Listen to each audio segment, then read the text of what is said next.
that in Nigeria today, we all are not equal. As in, there are people who actually own this country. Look at the menace of the Fulani headsmen.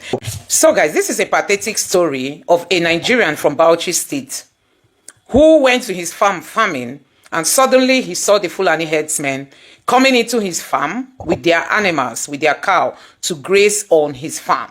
And when he objected to that, guess what? They bounced on him, used their knife on him. You know what I mean? They used their knife on him as usual. But it got to a point, this guy overpowered them and now used his knife on one of them, and that one died. After this case was taken to the court, and guess what? The court handed this guy that his life has to end according to the law. And now the Supreme Court is upholding that same judgment that was given out by a lower court. The Supreme Court is saying that this guy has to pay. This is what Donald Trump is saying. When it comes to, prosecution of Christians, Nigeria stands to be number one. You can imagine that in this country, a Fulani headsman is like a sacred cow. Look at what they did recently in the southeast. Not one of them is arrested.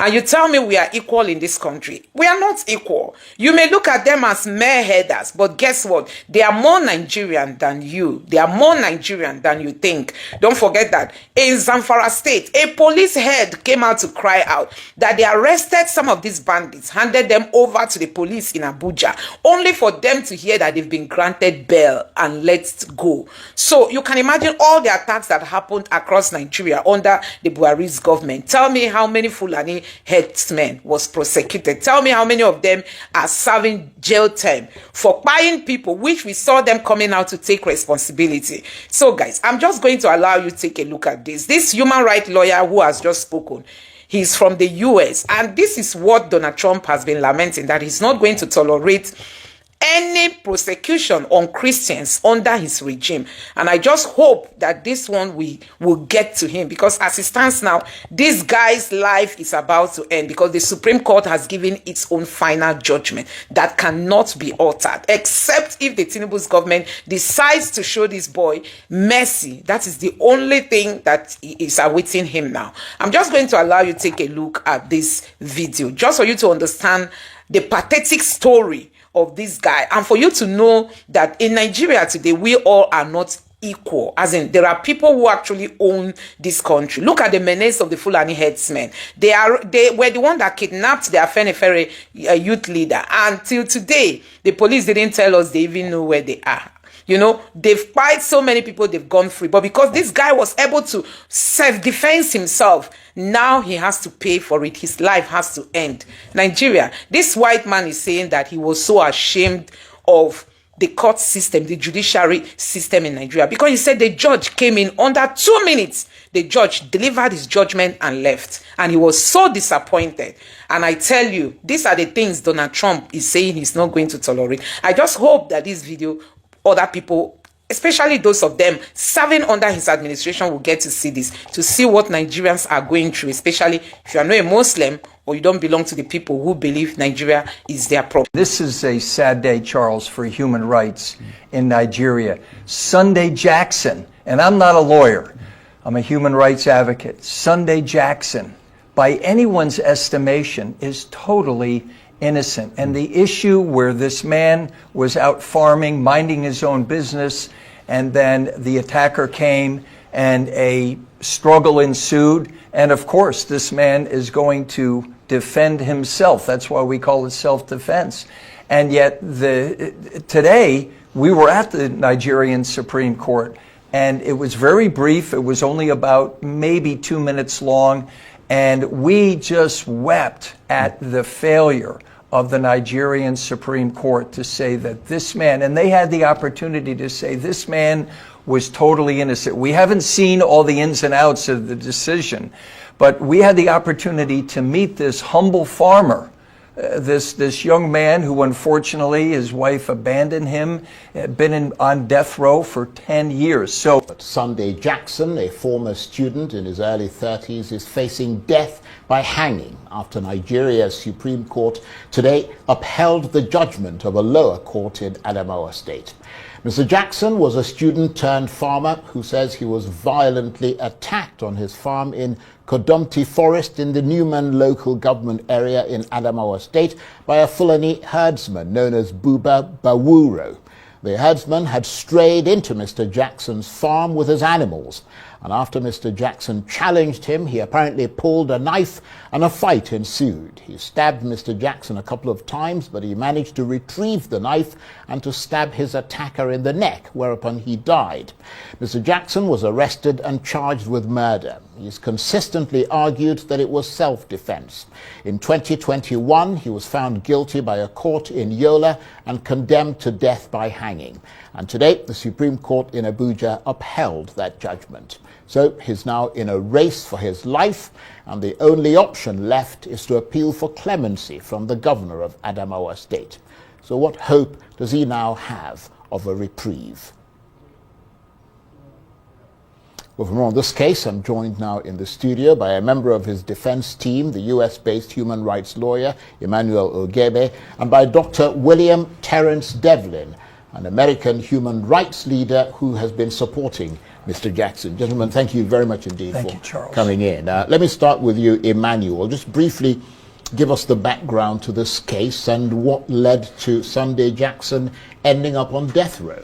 Yes, so this is really a sad day, I think, for Nigerians and their rights to self-defense. Nigerians already have to provide their own security, electricity, infrastructure, and now they can't even defend themselves without being sentenced to death. And I think all of us should be very alarmed by this very unfortunate precedent. In February of 2021, we read in the news about Jackson's death sentence just as we were coming into Nigeria. So we flew to Yola and I met with his counsel. He was so poor that it was Legal Aid Counsel that helped him. And so I looked through a copy of the judgment, and on the spot, in that initial review, I saw that there was a 167-day lapse between the close of arguments and the judgment.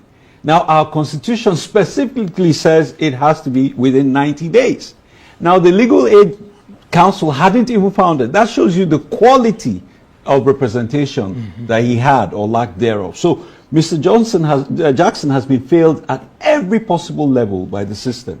And but couldn't you adduce that argument at the Supreme Court? Well, so here's the thing. So I was initially working with the Legal Aid Counsel to prepare an appeal. I traveled back to the U.S. When I came back, his counsel had changed.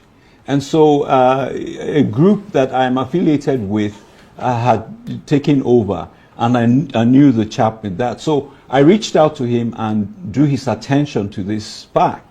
And he also had marshaled other facts and, threw them all in.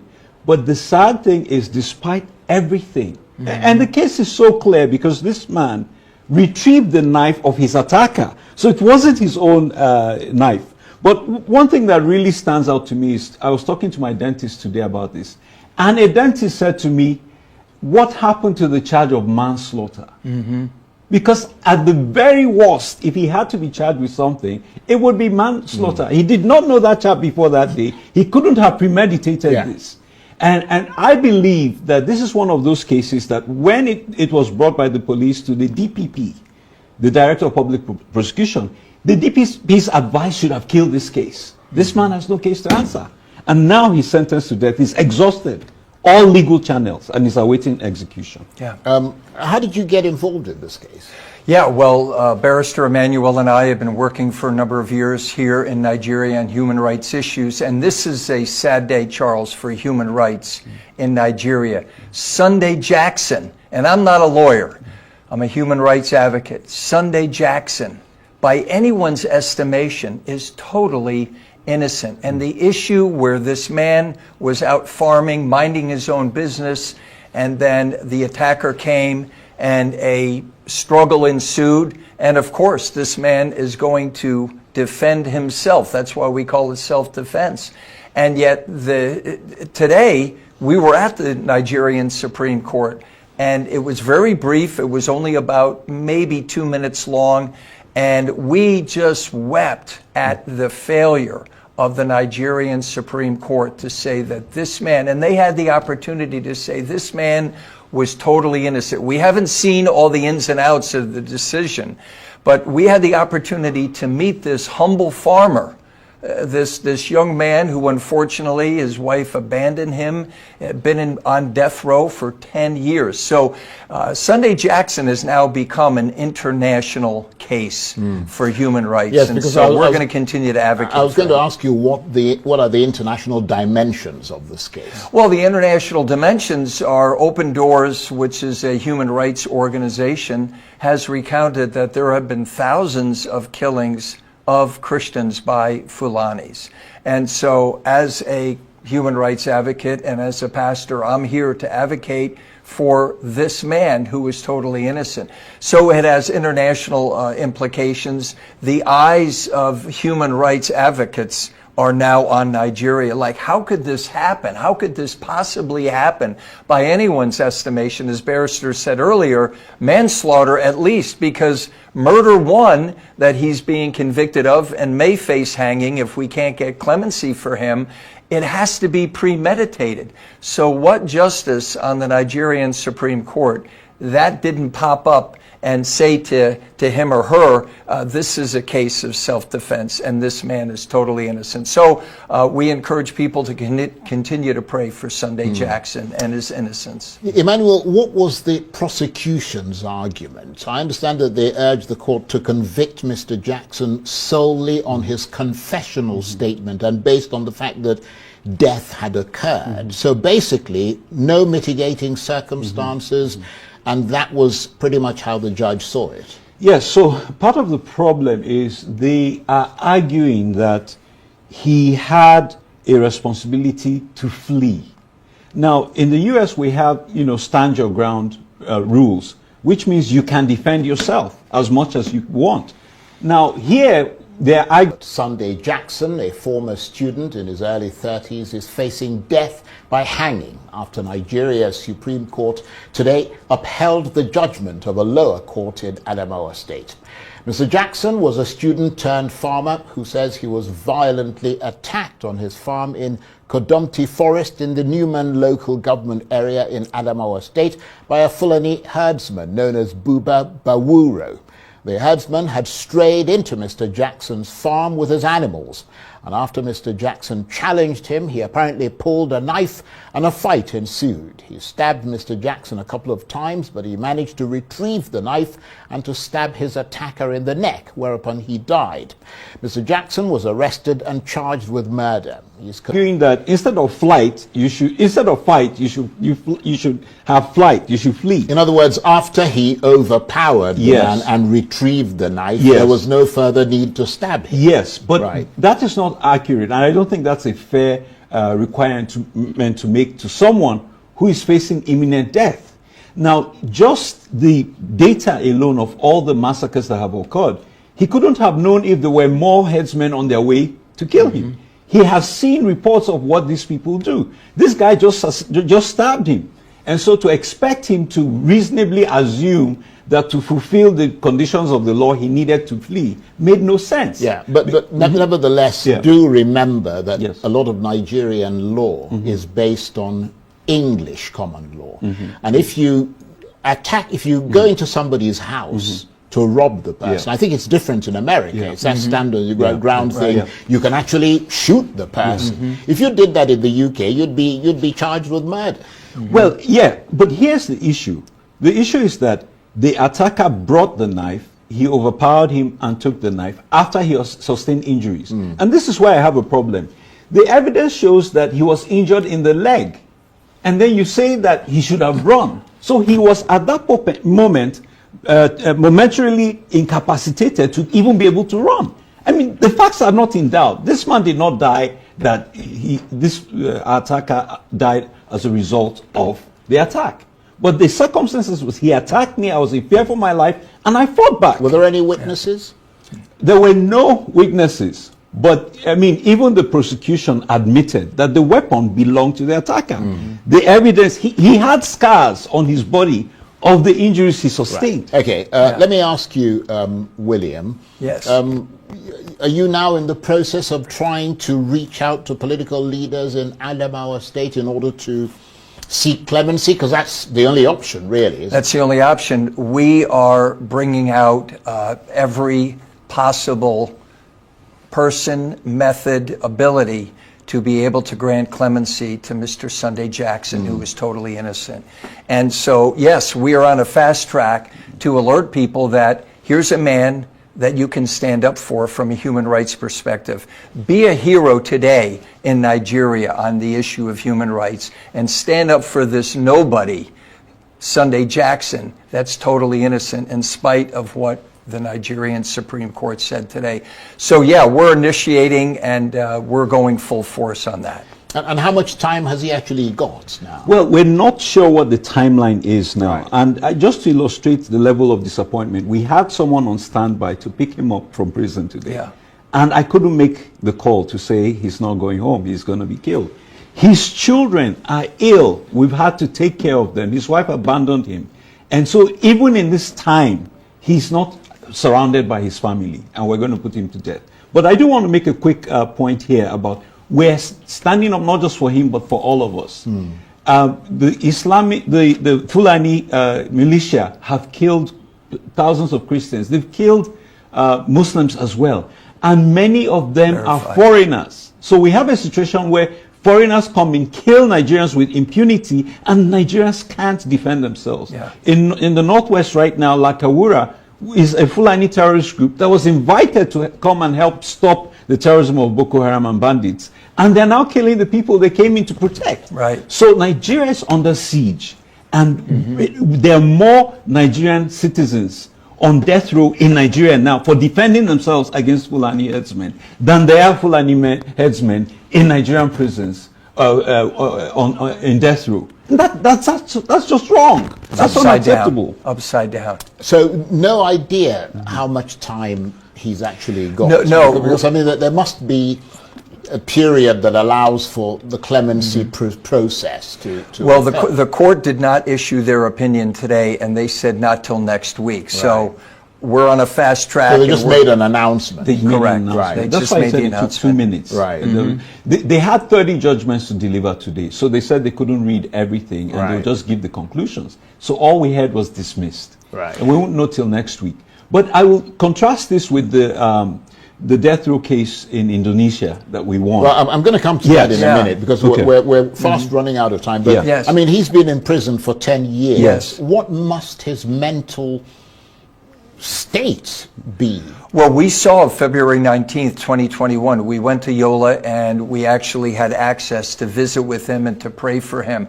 So here's a man that has lost everything simply because he was trying to defend himself and defend his family and defend his farm. As Barrister said, how did Sunday Jackson know that there may be 20 other Fulanis that are coming right behind this gentleman who attacked him?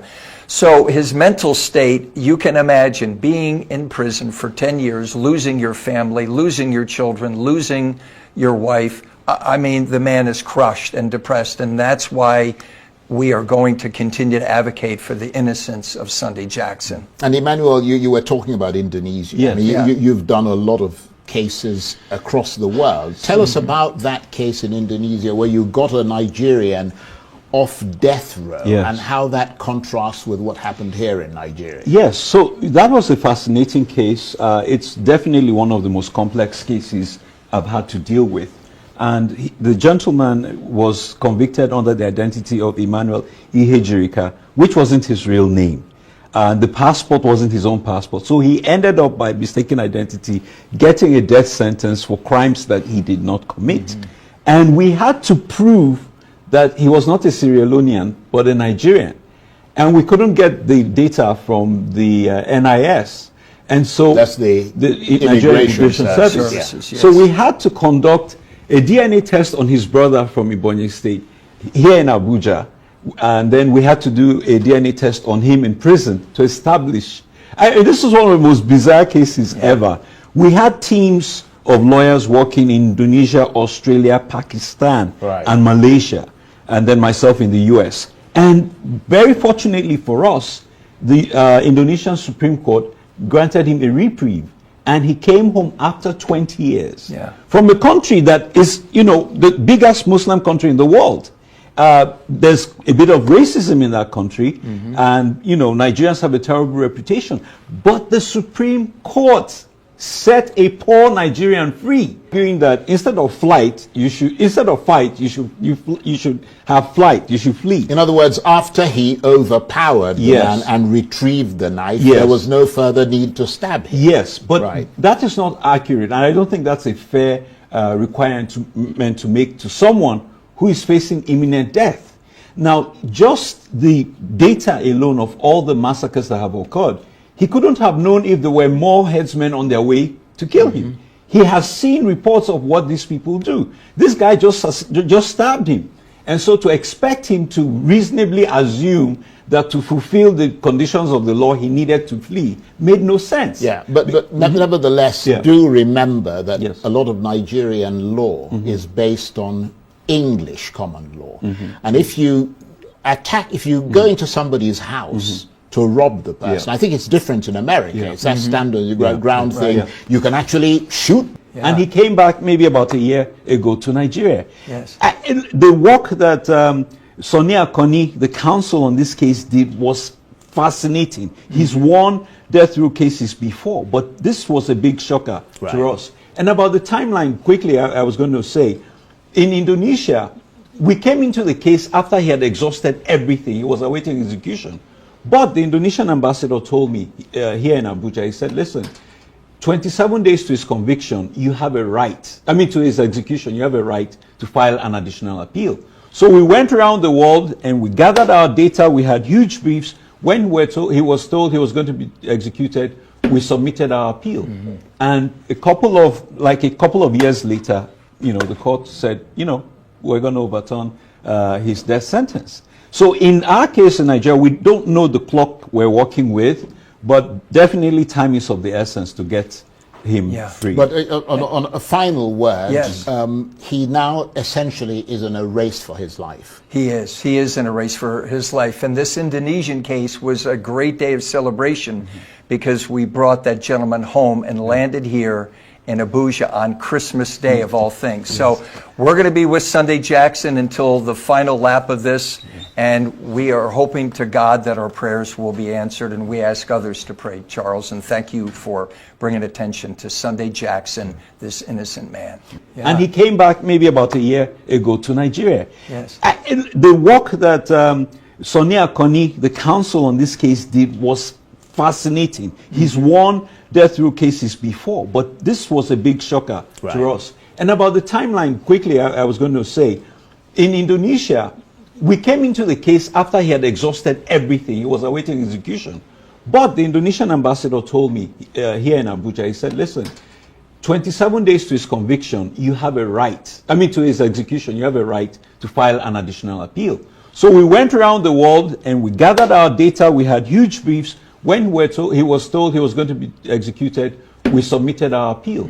And a couple of years later, the court said, we're going to overturn his death sentence. So in our case in Nigeria, we don't know the clock we're working with, but definitely time is of the essence to get him free. But on a final word, he now essentially is in a race for his life. He is. He is in a race for his life. And this Indonesian case was a great day of celebration because we brought that gentleman home and landed here in Abuja on Christmas Day of all things. So we're going to be with Sunday Jackson until the final lap of this, and we are hoping to God that our prayers will be answered, and we ask others to pray, Charles, and thank you for bringing attention to Sunday Jackson, this innocent man. And he came back maybe about a year ago to Nigeria. Yes. The work that Sonia Koni, the counsel on this case, did was fascinating. He's won death row cases before, but this was a big shocker to us. And about the timeline, quickly, I was going to say, in Indonesia, we came into the case after he had exhausted everything. He was awaiting execution. But the Indonesian ambassador told me here in Abuja, he said, listen, 27 days to his conviction, you have a right, to his execution, you have a right to file an additional appeal. So we went around the world and we gathered our data. We had huge briefs. When he was told he was going to be executed, we submitted our appeal.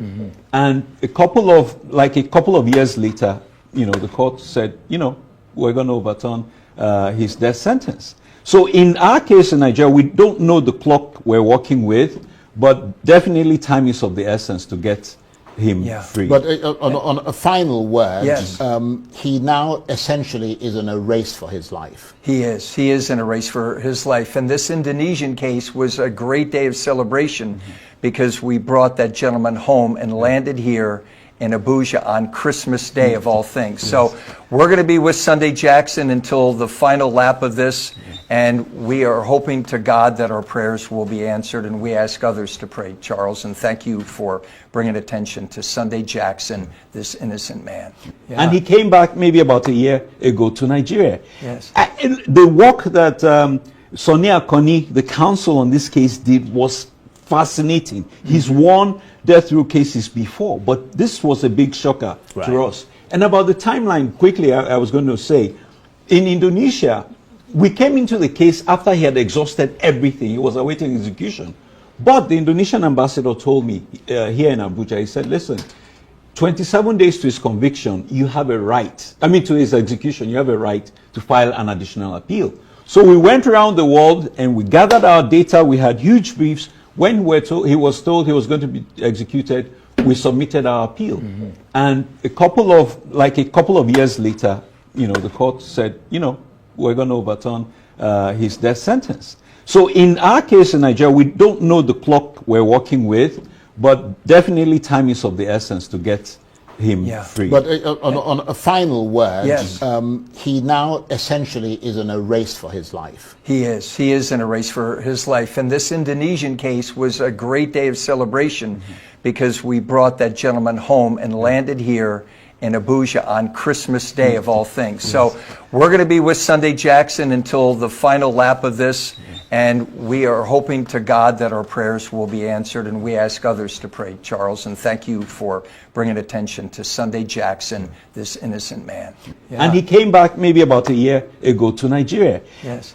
The work that Sonny Akoni, the counsel on this case, did was fascinating. He's won death row cases before, but this was a big shocker to us. And about the timeline, quickly, I was going to say, in Indonesia, we came into the case after he had exhausted everything. He was awaiting execution. But the Indonesian ambassador told me here in Abuja, he said, listen, 27 days to his conviction, you have a right, to his execution, you have a right to file an additional appeal. So we went around the world and we gathered our data. We had huge briefs. When he was told he was going to be executed, we submitted our appeal. And a couple of years later, the court said, we're going to overturn his death sentence. So in our case in Nigeria, we don't know the clock we're working with, but definitely time is of the essence to get him free. But on a final word, Yes. he now essentially is in a race for his life. He is. He is in a race for his life. And this Indonesian case was a great day of celebration because we brought that gentleman home and landed here in Abuja on Christmas Day of all things. So we're going to be with Sunday Jackson until the final lap of this, and we are hoping to God that our prayers will be answered, and we ask others to pray, Charles, and thank you for bringing attention to Sunday Jackson, this innocent man. And he came back maybe about a year ago to Nigeria. Yes. The work that Sonny Akoni, the counsel on this case, did was fascinating. He's won death row cases before, but this was a big shocker to us. And about the timeline, quickly, I was going to say, in Indonesia, we came into the case after he had exhausted everything. He was awaiting execution. But the Indonesian ambassador told me here in Abuja, he said, listen, 27 days to his conviction, you have a right, to his execution, you have a right to file an additional appeal. So we went. So guys, you have seen it for yourself. This is the problem with Nigeria. Tribalism, religion, all these things are playing huge role in our coexistence. They used to say Simon Ekpa is recently, the Tinubu's government said Simon Ekpa and others are terrorists. But the herdsmen who have been going about in the south is causing so many havoc. They are not terrorists. Nobody is challenging them. The chief of army's defense has gone silent. You know, the IGP has gone silent. Since the women came out to protest, even the governor couldn't come out to listen to them. Couldn't even go to visit the place where these attacks happened. All the cry of these poor women, nobody's listening. And tomorrow, when the youths decide to set up their own security outfit, they will call them terrorists. When you have a government that does not listen, Nigerian life worth nothing. If you're in Nigeria, your life worth nothing. That's just what the government is saying. Your life worth nothing because it can be taken at any time and nobody will be held accountable. You can imagine Fulani headsmen all over the places causing a lot of havoc, and yet none of them is being prosecuted. Then if you touch any of them, you are going for it. I can't just understand what is happening in this country, honestly. It's really so difficult to understand what is happening in Nigeria. In such a country that is so diverse, a particular, tribe is being given the benefit of the doubt. They are being given the benefits of the doubt. Then others can go to hell. This is why people are saying Nigeria cannot coexist. We cannot coexist in this kind of situation. That somebody was on his farm and another person just entered his farm with his cow and began to graze on it. And when he rejected that, he opposed it, guess what? They attacked him. And he overpowered them and killed one of them. And guess what? The Supreme Court is saying that he has to be killed. For 10 years, somebody has been on his farm for doing nothing. For 10 years, somebody has been in the prison, not on his farm. For 10 years, somebody has been in the prison because he wanted to defend himself. There is no rule of law in Nigeria. There is no rule of law. There is no rule of law in this country. Anyway, guys, let me know what you think about this in the comment section below. It's really so sad and heartbroken that all this is happening under the Tinubu's government. Where is the Minister of Justice? Is it that he doesn't know about this case? How can a Fulani header be the one that, that is exonerated, not the person that was on his farm before the straight and entered his farm? Let me know what you think about this in the comment section below. Please don't forget to subscribe to the channel. Turn on the notification bell. Please give this video a like so that YouTube can recommend it to others. And drop your thoughts in the comment section below. Thank you.